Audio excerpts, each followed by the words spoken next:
Hello and welcome. This is Cherie with Rehashfiber.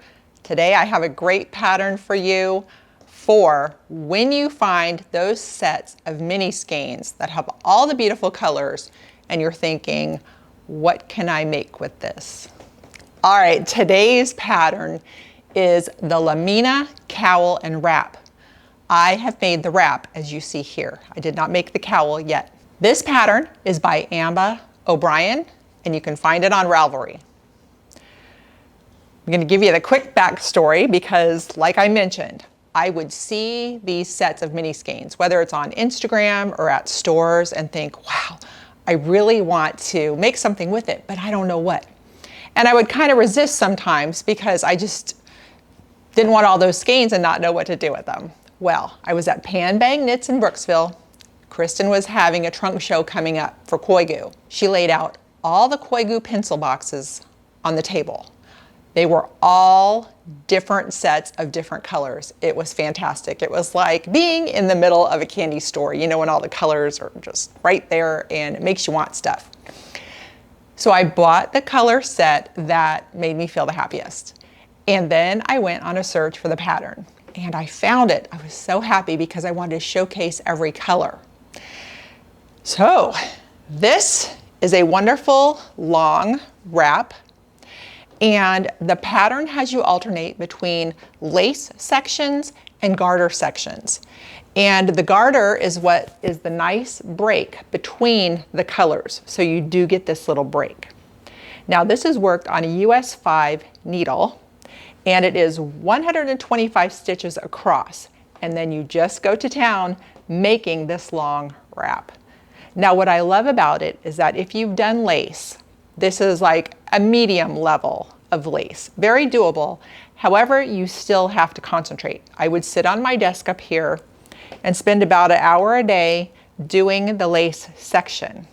Then there's the garter section where you do like 6 rows that create the garter stitch, where you know you don't have to think or concentrate. So I would purposely save this for when I was relaxing and watching TV with my husband or out to lunch with a friend. And it was a nice break from concentration to relaxation.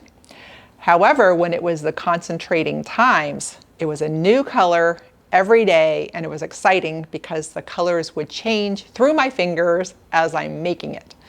So it is just really, really fun.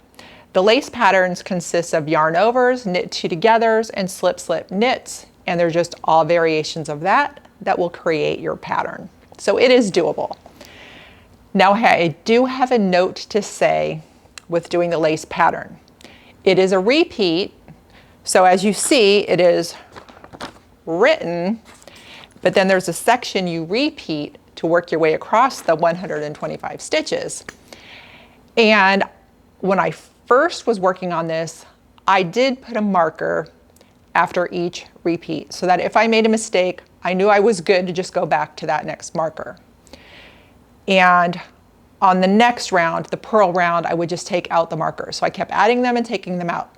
Now you may think that's time consuming, but if you make a mistake, that's more time consuming.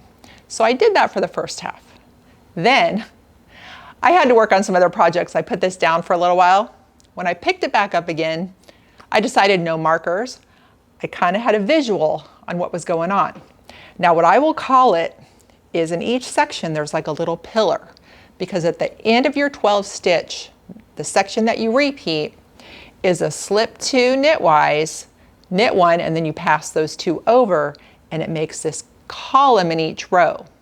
So I knew when I was at the end of my 12 and I made that stitch to look for the column below to make sure I was on track. I found that working more efficiently because I wasn't taking markers, putting them on and off. You have to do what works for you to keep track of it, whatever that takes. So I was just telling you the 2 things that I did that helped with that. And I made very little mistakes, so that was good because I know lace can sometimes be very frustrating. I know personally. So let's see the yardage here for this. Now, here's the options. If you find your wonderful skeins of pencil, they call it pencil box, or your mini skein sets, That is very fun. Now, you can also look around for your leftover fingering weight yarn. This takes fingering weight. It would also be a great stash buster because I have made plenty of items and I have lots of fingering weight sitting in the drawer. Just happened to buy this, so I made it with this. But that's another good way to use it up.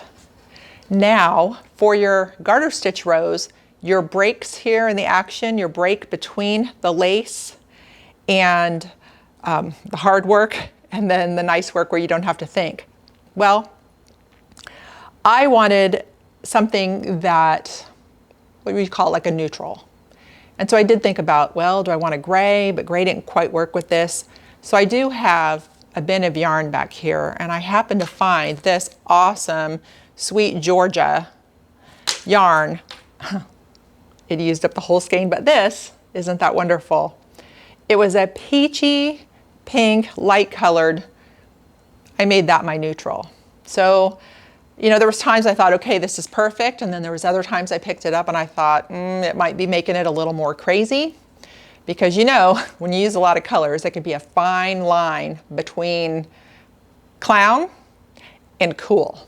And I definitely wanted this to be cool and I didn't want to look like a clown. So I think I pulled it off. And then it also depends on what you wear with it later. So I thought this would be really cool with like a denim shirt or a white shirt. And we'll see if I can pull it off and look cool. Now it called for 840 yards. So when I did my math here, I had 870 yards, and this is what I have left from my mini skeins. I nearly used up some of them, and it made me happy because I love just getting it used up.